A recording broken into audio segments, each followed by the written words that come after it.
Okay, let's look at some circumference problems now. On that formula sheet, you're going to see two different formulas for circumference.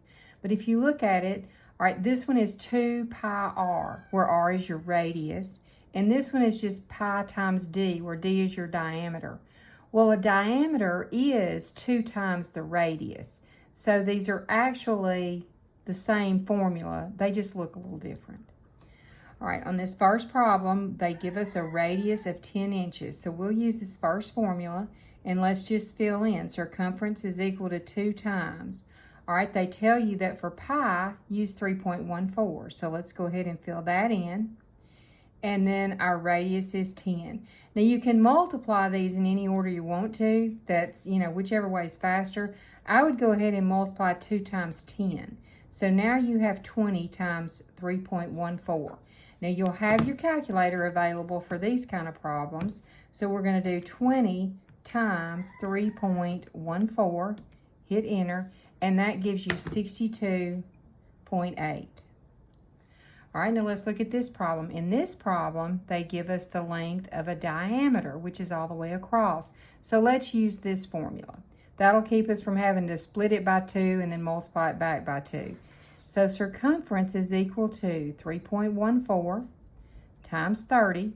And once again, we'll get the calculator out. 3.14 times 30 is 94.2.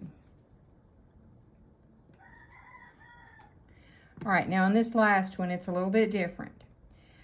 It says find the radius if the circumference is 18. So instead of finding circumference, we want to find a part of the formula.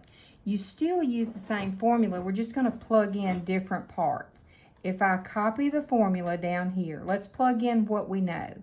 We know the circumference, don't we? They told us it was 18. All right, we know 2. We know that pi is 3.14, so we're going to fill that in.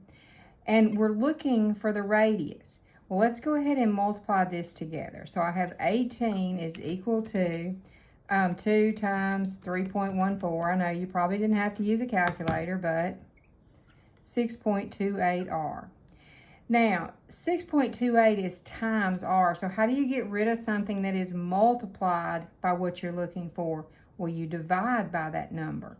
So we're going to divide both sides by 16.28.